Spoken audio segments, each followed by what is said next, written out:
Welcome back to the France 24 debate. I'm Annette Young. And once more, France has suffered yet another terrorist attack, only to be followed by yet more calls for greater security.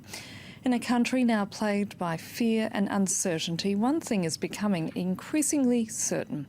In next year's elections, the agenda will be dominated by those terrorist attacks. Now, here with me to discuss the political fallout is Scott Sayer, a reporter who's a contributor to Harper Magazine, New York Times and The Atlantic, among others.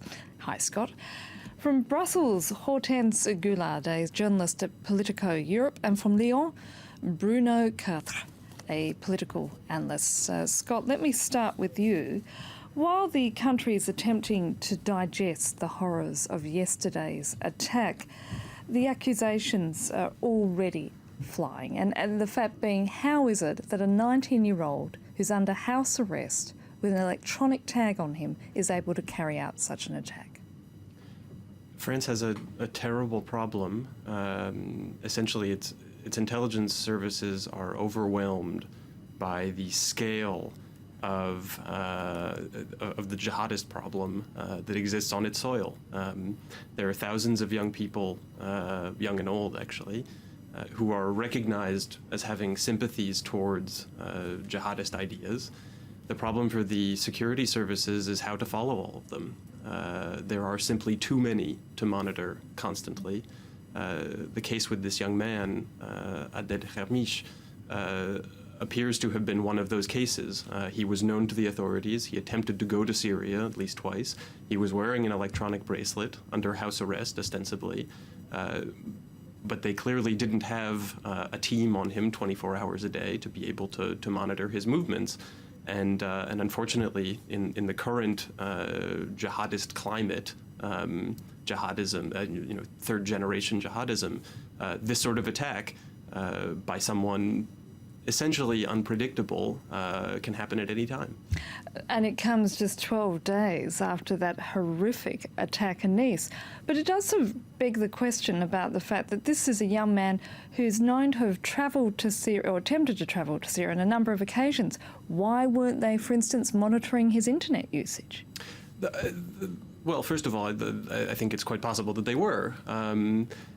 But again, it's a problem of scale. The French, since at least the mid-1990s, have had what is essentially a preventive judicial system that allows for charging people and putting them in jail for what is more or less the appearance of intent to do something terrorist-related. This was a system created specifically in response to the terror attacks of the mid-1990s on French soil. By the GEA, the Algerian jihadist group. This young man was charged with one of those offenses, and he was going to be judged and tried and potentially put in jail. The problem with the system, the problems are many. One of them, however, is that it judges crimes that have not, in fact, yet occurred in the sort of normal, by the normal standards of crime. That is to say, no violent act has been committed. This young man committed no violent act. There was good reason to believe that he might not, and unfortunately, he did. Bruno, let me bring you in. This does show up, however, massive failures on the part of the intelligence services, doesn't it? Yes, and I would say that it's not the first time, actually, because if you think about Mohamed Merah, or if you think about the Kouachi brothers, it was already the same story, that these people are exactly as it was said just before. Those people are well known, actually, by the intelligence services, but we are in a democracy, so you cannot put in jail people who have not been formally judged. So that's the problem that we have. But obviously the political situation for François Hollande, for Bernard Cazeneuve, and also for the judicial system is really very embarrassing now. It's at least the third or fourth time that we have such the same discussions over the last weeks. And the situation, I think, starts to be really extremely difficult and difficult to bear for the executive power. We will see in the coming weeks what François Hollande is going to announce. Probably he has to move, he cannot do nothing. because the population, the French public opinion and the population is really, really extremely perturbated. It is probably a new threshold in the atmosphere that we have in France. So yes, we are. It's the paradox that we are fighting. We are at war against an enemy which is extremely difficult to fight, and at the same time, we are democratic systems. Hortense, already presidential contenders have seized on the Nice attack to sort of burnish their anti-terrorism credentials. For instance, former President Nicolas Sarkozy, who's sort of weighing whether to run again next year for the right-wing Les Républicains, says those with links to terrorist groups should be stripped of their French nationality. Do you think that will be a position now adopted by other candidates? Well, I think it's something that has already been adopted by several candidates on the right wing of the political spectrum in France. And that is something also I think I would need to say that is already being done and that is already possible under French law. And I think Nicolas Sarkozy has taken a lot of positions after the attack and suggested a lot of things. And some of them are not necessarily legal under the French constitution. And some of them are already done, actually, or already underway. In terms of, though, the fact of what's going on, all of this, however, surely must play into the hands of the right wing and the far right. Hortense. Yes, I think this is true. I mean, the government has lost trust in the French population. New polls after the Nice attack showed that only 30% of the French trusted the government on terrorism, when this proportion was still half of the French population after the November attacks. And so it's necessarily playing into the right and the far right. And well, I must say that there is not much that the French government now can do to increase former measures that have already been taken, like go further legally. It has already done a lot after the November attacks, and it's going to be extremely difficult for François Hollande to show that there is still things that can be done. But you wrote an article recently in Politico talking about the Trumpisation of French politics as a result of this, where, you know, the nature of politics here in France, which of course has been relatively brutal, has become even more vicious in the wake of these terrorist attacks. Well, yeah, it's the French Prime Minister Manuel Valls who talked about this Trumpisation. He was criticizing the attitude of the right after the Nice attack, and saying that so after the November attack, what prevailed was a sort of national unity, and I think most politicians in France tried to stand behind the government and didn't dare criticize it too openly. But I think now this is changing, and indeed, like, the attacks on the government have been much more violent after the Nice attack. So that's probably what Manuel Valls was referring to. Scott, you.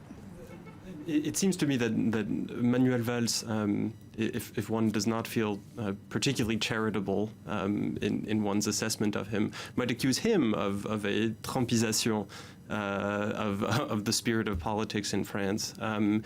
Valls, notably in the context of jihadist terrorism, declared, much to the dismay of social scientists and thinkers everywhere, that to wish to understand the phenomenon was already to excuse it. I think that mentality has unfortunately invaded a great deal of the political discourse, both on the left and the right. To speak to what François Hollande and his government might do, I think it's worth pointing out that since Charlie Hebdo, and in particular since the November attacks and the beginning of the state of emergency, François Hollande's government has essentially taken the suggestions, what used to be the suggestions of the right and far-right opposition, and made them his own policies. This leaves him today with essentially nowhere to go. It also, however, leaves the right and far right with almost nowhere to go. In terms of the proposals that have been made to date in the wake of the Nice attack and in the wake of the attack at the church in Saint-Étienne du Rouvray, we see that the right and far right, in fact, have almost nothing to propose that is not already being proposed by the left or is not already being implemented by the left. It seems to me, taking a step back and taking perhaps a more historical view, it's worth pointing out that this is a problem in France to a degree that it is not in other European nations. And why is that the case? If I knew, I would certainly be communicating that to the relevant people. I certainly have theories, but what dismays me about the tone of public discourse is that there is very little attempt to reckon with that reality. That is to say, there is very little attempt, it seems, to interrogate the question, why in France is this problem incubating at such a high level? Why is France producing young people who are susceptible to this sort of ideology? And why are the attacks happening in France? Until the country reckons with that, I don't think there's a way to solve what is essentially a generational problem. Bruno, would you have anything to say to what Scott just said, the fact that the political elite here in this country has failed to deal with that question? Is why is it that France has become the target of these terrorist attacks, and more importantly, that they're all homegrown terrorists? So as it was said just before, it's an extremely complex issue. Actually, you have no one unique and simple answer. Obviously, France is a relevant target for terrorist attacks, not only because this is France, which is, in other words, one of the biggest countries of the EU, which is one of the dominant EU countries in the European summit. It's also because France has already is involved, actually deeply involved, in the military actions on the field, which is in Syria. We have seen recently that France soldiers, they were also in Libya, actually, and also because France has, we've got since many years that political issue, which is about integration of the different communities.